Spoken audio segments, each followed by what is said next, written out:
Hi guys, MrRoflWaffles here. 2020 has been a crazy year, but despite the chaos, I played some absolutely phenomenal games, so today I'm going to break down my list of the top 10 games that I've played this year. It isn't a list of absolutely everything I've played though, and not all of them came out this year either. Honorable mentions that didn't make the list include Onrush and The Darkness 2, for example. Instead, it's more focused on what brought me the most joy, and what I think you should definitely try out in 2021 if you haven't already, as all these games are too good to miss in my opinion. Before we start, I know a lot of you guys are mostly stuck at home right now, and if you're anything like me, you're using Netflix to get through it. What you might not know though is that different regions have different Netflix libraries. For example, on South Korean Netflix, you can watch Disney films like The Lion King that you can only get on Disney Plus over here. Parks and Rec is on US Netflix, but it isn't in the UK, and It's Always Sunny is on UK Netflix, but not on US Netflix because it's on Hulu over there instead. To unlock all these different regions, no matter where you are in the world, you can use a VPN service, which allows you to digitally change your location. And that is where today's sponsors come into the picture, Surfshark VPN. Surfshark works on computers, phones, smart TVs, and more, and they've got over 1,800 servers in more than 60 different countries. So you'll be able to unlock region-locked content super easily, and setting it up is straightforward as well. Click the link in the description below and use code MILO, M-I-L-O, you'll get 83% off your order and 3 months free, which is an insanely good deal and will mean you can start watching all these new shows right away. So click that link below and remember to use code MILO. Give it a try today, let me know what you think guys.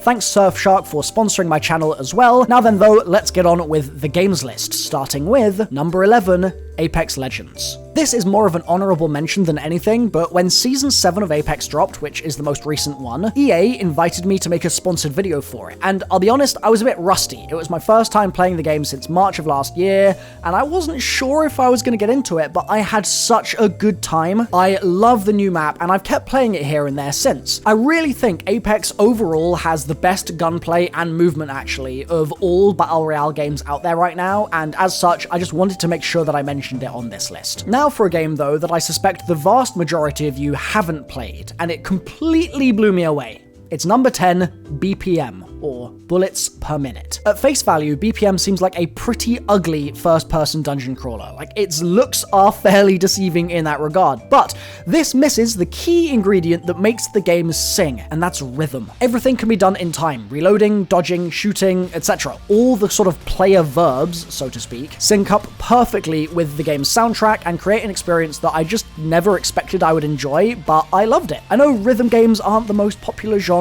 and a lot of you might get put off by that, but this doesn't feel like an Osu or a Bit Trip Runner or anything like that I've played in the genre previously. It feels like its own unique thing, and I really think it's worth trying. I mean, for the soundtrack alone, which is fantastic by the way, please give it a try. If you're still not convinced and you need something a bit more mainstream, there's always the next game, which needs no introduction I don't think, because it's number 9, Among Us. Among Us has taken the world by storm this year, and from a creator's point of view, it's been a fascinating game to see grow in popularity as well, because it's resulted in so many different crossovers between communities that I never thought would interact with each other. As a kind of motivator and vehicle for togetherness in a year when so many of us have been distant from each other, Among Us has been a blessing in my opinion, and it's only going to get better as the small dev team Innersloth starts to expand and new content's added to the game next year. It can get pretty competitive though, so if you haven't tried it yet, you've been warned. Speaking of competitive, we've got number 8 on our list, Valorant. I'll be honest with you, I wasn't sure at first when they started teasing Valorant if the abilities in the game would ruin the CS experience or enhance it. I've put quite a lot of time into Counter-Strike over the years, and I absolutely love it, but Valorant has made it clear to me that Volvo aren't the only ones that can make this formula work. There's a huge amount of innovation in Valorant, which I desperately miss when I go back and try and play CS now. From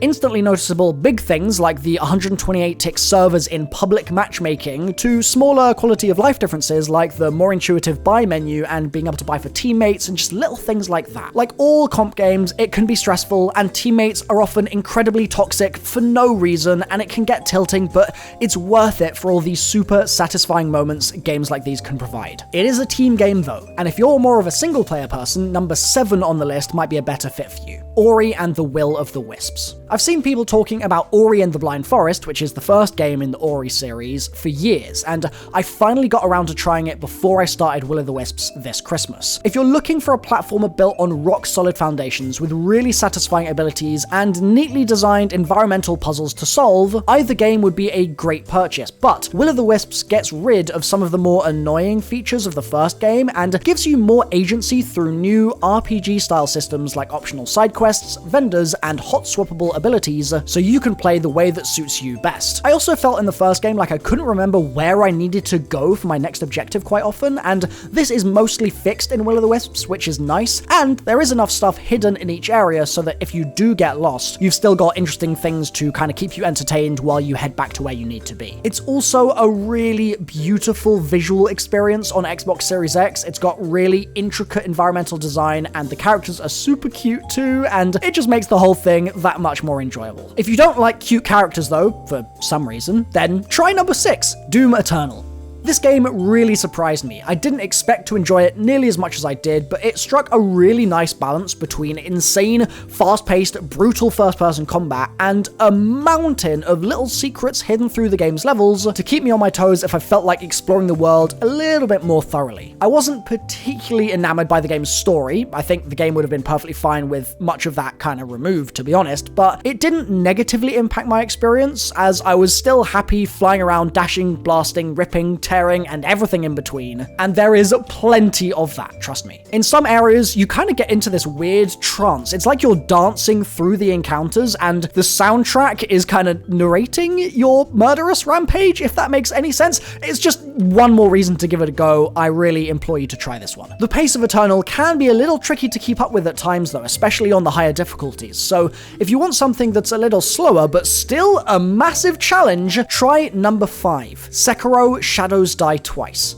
I'm a huge fan of Souls-like games, and I suspect that my review of Sekiro would sound really similar to my review of Bloodborne and any of the other classics in the genre. You're gonna get your ass handed to you, you're gonna get humbled, but you're gonna love the whole thing because it's all gonna be part of your journey towards mastery of a game that I honestly have very, very few negative things to say about. One highlight of Sekiro for me that does separate it from its peers is the unusual moments of peace that you stumble on as you play. The bosses often move slowly, locking eyes with you, daring you to make the first move, and those moments give you brief, fleeting chances to take in the scenery around you. The cherry blossom trees, the ancient buildings, fortress ramparts, and burning battlefields. And then you're snapped back to reality, and the encounters really feel alive because of that. If you're a Souls-like fan and you haven't tried Sekiro for any reason, you're missing out, so give it a go. The next game on our list does have some reasons not to play it yet though, but I'm so glad I gave it a chance. It's number 4, Cyberpunk 2077. Look, I get it.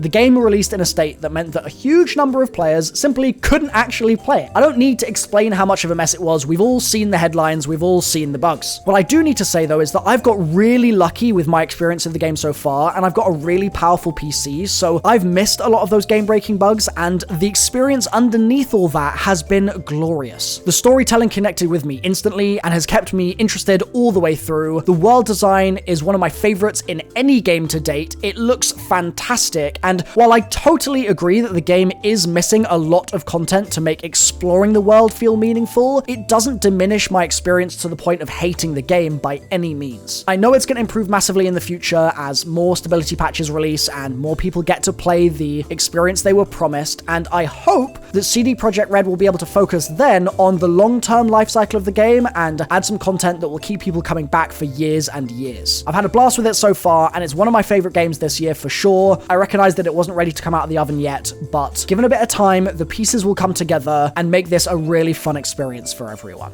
The pieces coming together also happens quite a lot actually in number 3 on my list, which might be a bit of a surprise, but it's Tetris Effect Connected. No, this isn't a meme. I know it's probably come out of the blue a little bit, but I fell in love with Tetris when I first tried Tetris 99 on Switch, and since then I've been looking for the perfect Tetris game to keep me satisfied and hone my skills. God, this sounds so cool. Tetris Effect Connected is basically exactly what I was looking for. It's visually stunning, it's got all the versus modes you could possibly want, and it's got some surprisingly good songs on its soundtrack too. There are a couple of real bangers on there, and all that's meant that it's been a surprise favorite for me in Xbox's games lineup for the launch of the Series X this year. I love it, and if you're looking for anything remotely close to like a puzzle game to play in 2021, then I think this passes the test with flying colors. And I've run out of ideas, so I'm just going to keep making the same pun here. You know what game also also involves flying? Yep, it's number 2, Rocket League. I love this game so much. It sounds simple at first, football but with cars, but there is so much depth to the game and it is so satisfying to get better at. I've been playing since around spring this year. I just hit Diamond 2 in 2s. I'm so proud of myself, and I've had an incredible time with the game so far and still have thousands of hours more that I could potentially get out of it. Since the game went free to play and came to the Epic Store, it's also had some great improvements too, like the addition of tournaments hosted regularly in the game, which are a great motivator to get friends to play with, and overall, I'm just having a blast with it right now. Speaking of the Epic Store, by the way, as well, if you do pick up any of the games on this list on the Epic Store, be sure to use code Waffles in the support creator box to help support my channel. Speaking of supporting my channel, no, that really doesn't work for this one. Number 1 on my list is Hades. Hades is not only my game of the year, but it's probably up there as one of my favorite games of all time. In my eyes, it is perfectly designed. Writing, immaculate and witty. Art style and world design, perfect. Combat, exquisite, challenging, and deeply satisfying. Soundtrack, moving, but delicate in places, epic in others.